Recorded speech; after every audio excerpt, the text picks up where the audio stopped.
ये कहानी मैं एक लड़की के पॉइंट ऑफ व्यू से बता रहा हूँ। इस घटना को अभी काफी टाइम हो चुका है। यह बात करीब 20 साल पुरानी है। मेरे नेबर में एक औरत रहा करती थी जिसका अपने हस्बैंड के साथ डिवोर्स हो गया था। उसका पहला बेटा शायद 8 साल का था और दूसरे वाला शायद 5 साल का। वो दोनों ही काफी ज्यादा अच्छे और एडोरेबल बच्चे थे। एज उनकी मॉम एक सिंगल मदर थी तो इसलिए मेरे दिल में उनके लिए हमेशा एक सिंपैथी रहती थी।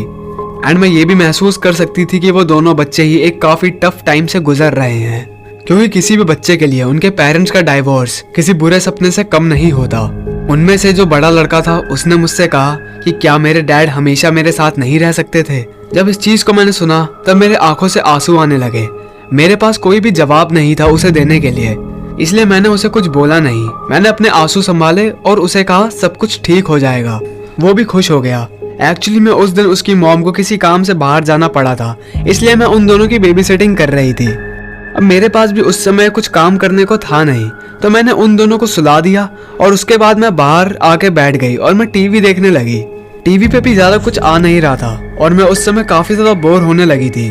मैं बस बहुत देर से अलग अलग चैनल पे जा रही थी, लेकिन सब में ऐसे ही फालतू की चीजें आ रही थी। दोनों बच्चे उस समय ऑलरेडी सो चुके थे। काफी टाइम हो गया और उसके बाद अब मुझे भी नींद आने लगी थी। मेरी उस समय आंख लगने ही वाली थी कि तभी मैंने उस घर के बाहर से नॉक नॉक की आवाज सुनी।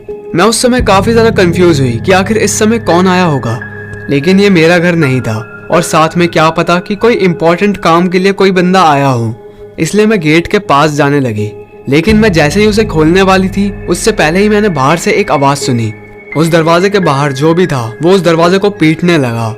फिर मैंने एक आदमी की आवाज सुनी जो कि कह रहा था जल्दी से दरवाजा खोलो, बहुत हो गया, आज मैं तुम्हें सबक सिखाऊंगा, बस एक बार मुझे अंदर आने दो फिर मैं तुम्हें बताता हूँ। उस समय मैं बहुत ही ज्यादा डर गई थी।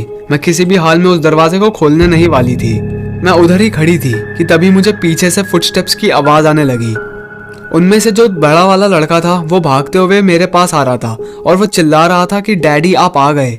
वो गेट खोलने वाला था उससे पहले ही मैंने उसे रोक दिया, क्योंकि मैं समझ गई थी कि उसके डैड जो कि बाहर खड़े हैं उसके इंटेंशन कुछ ठीक नहीं है। क्योंकि अगर सब कुछ ठीक होता तो शायद उसके मॉम और उसके डैड का डाइवोर्स नहीं हुआ होता। तभी बाहर वो खड़े आदमी ने चिल्ला के कहा मेरे ट्रक में शॉटगन भी रखी हुई है, बस एक बार मुझे अंदर आने दो फिर मैं तुम्हें सबक सिखाता हूँ। उस समय मेरी हार्ट बीट काफी ज्यादा तेज हो गई थी। तभी वो आदमी बहुत ही तेज तेज से उस दरवाजे के ऊपर बैंगिंग करने लगा। मुझे ऐसा लग रहा था जैसे कि वो दरवाजा अभी ही टूट जाएगा। उस समय वो बच्चा भी बहुत ही ज्यादा डर गया था। वो आदमी तभी पागलों की तरह चिल्लाने लगा। तभी मैंने जल्दी से दोनों बच्चों को अपनी गोदी में उठाया और बैक डोर से भाग के अपने घर की तरफ भागने लगी। घर पे पहुंच के मुझे थोड़ी सी शांति मिली। मैंने अपनी मॉम को सब कुछ बता दिया और उन्होंने पुलिस को फोन किया। जब तक पुलिस वहां पे आई तब तक वो वहां से भाग चुका था, लेकिन उसे अरेस्ट कर लिया गया। उस दिन के बाद से मैंने बेबी सिटिंग करना छोड़ दी थी, क्योंकि मैं इस डर में इस जॉब को कभी भी कर नहीं सकती थी। एंड मैं इस घटना को अपनी पूरी जिंदगी में कभी भी भूल नहीं पाऊंगी। Shit can get dangerous.